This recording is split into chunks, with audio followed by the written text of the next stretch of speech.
Brum brum brick fanatics, here it is, the latest in a growing collection of very nice brick-built 18+ LEGO cars. This time around, the Shelby Cobra, also known as the AC Cobra. This set contains 1,241 pieces and will go on sale on the 1st of July. And considering the fact that the real Shelby Cobra is somewhat curvaceous as a car, I think that the LEGO designers have done a really great job of adapting this particular vehicle into LEGO form. Some classic cars are just a better fit for LEGO than others. If they happen to come from a particularly boxy era of car design, well then, hey, this is going to work very well. If they happen to be a little bit more curved, a little bit more sleek, a little bit more aerodynamic, then the LEGO brick is not necessarily always the best way to represent them. But this time around, we've got what looks like brand new elements here that add an additional little bit of curvature that we wouldn't get from previous elements.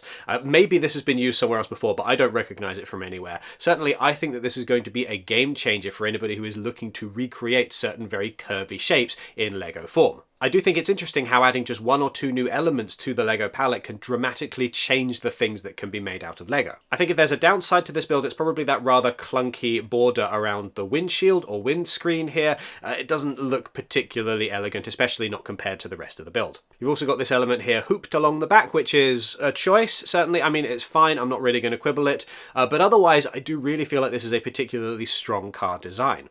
Now, I'm aware that when talking about LEGO cars, I am talking to a very specific niche within the LEGO fan community, and a lot of other people are just going to tune all of this out as white noise or just not click on the video in general. So that being the case, hello to you LEGO car fans, you need more attention and more love, I feel. Now, the Cobra is very famous within car circles, but if you're not in that tight niche of LEGO car fans, if you're just a wider LEGO fan in general, you might not necessarily know an awful lot about the history of this car and of Carroll Shelby, the man whose name it bears. In brief, Carroll Shelby is the guy who came up with a revolutionary new idea for car manufacturing and car racing. What if we took a really, really big, powerful engine and put it in a really lightweight car? Vroom! Of course, it sounds like the most obvious thing in the world when I phrase it like that, but nobody at the time had really tried this in this scale before. A really big, meaty American engine in a relatively small, lightweight British car body. That's why this thing is called the AC Cobra in the UK, because the body was manufactured by AC Cars Auto Carriers Limited, a company that dates way back in time, 120 years. Predecessors of this car were shown off in the Crystal Palace Motor Show in 1903. Obviously, they looked completely different. It didn't say AC at the time because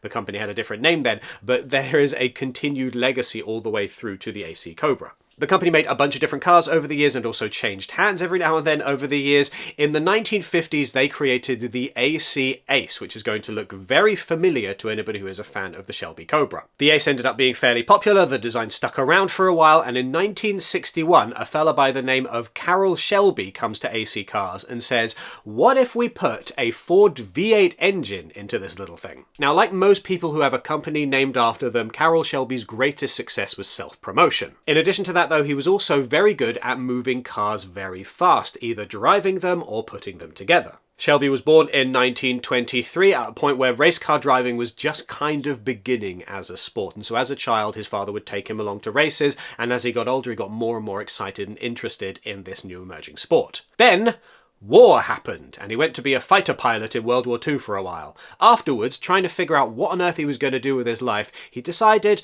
I'm going to have a good go at being a race car driver. At this point, Shelby was already a little bit older than most other people on the track. He was in his late 20s, and he did really feel it. Like, he felt that his body was a little bit worn out from having, you know, fought in a war by this time. Nevertheless, he was a very successful race car driver, drove around Europe, which is not something that a lot of American drivers at the time were able to do, and won a lot of different races. He did very well. Even so, he did choose to quit while he was ahead because he was suffering from heart issues. He said that he was taking a huge amount of nitroglycerin before every race just to get him across the finish line, which I don't know a lot of the science of nitroglycerin and how it helps a heart and how it helps with various other things. I just know that it's not something I would want sloshing around in my stomach while driving a fast race car. So Shelby is now a very celebrated but also a very retired race car driver. What's he going to do with his life next? Why, figure out ways of making cars go faster, of course. Now, Shelby's main talent with car design was recycling to a certain degree. He was not necessarily building fresh parts himself, but rather would look at what was available and would say,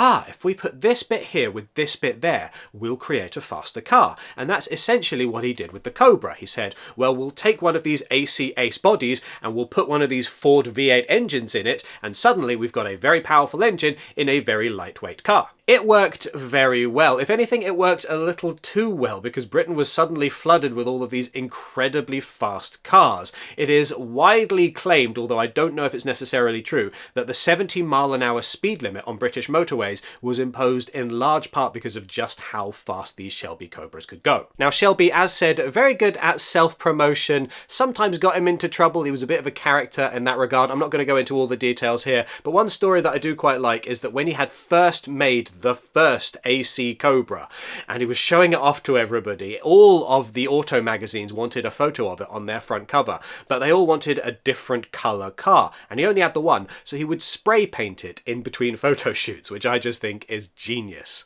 What's perhaps a little bit more sneaky is that there were times when he found classic cars in his warehouse that were bespoke, made from random parts that he sold, and it turned out that actually, no, they were newly manufactured. Oops. Anyway, that is the AC or the Shelby Cobra, a fast car that is a bit of a legend in certain automotive circles, and now fans of classic cars can get that in LEGO form as well. What do you think of the new set? Let us know your thoughts in the comments down below, and make sure you do all of the rest of the YouTube things. Give this video a thumbs up, hit subscribe, and the notification bell. If you're going to be purchasing it or anything else from the LEGO website in the near future, make sure that you use the affiliate link which is down in the description, or the QR code that is currently on screen. They take you straight to the LEGO website. We get a percentage of the sale when you purchase through those links. Helps to keep the lights on at Brick Fanatics, helps to keep us making videos and content for the website. Speaking of which, you can go to brickfanatics.com for coverage of all things LEGO, and you can sign up to our newsletter so that you never miss anything LEGO related ever again. Thank you very much for watching, and have a wonderful day.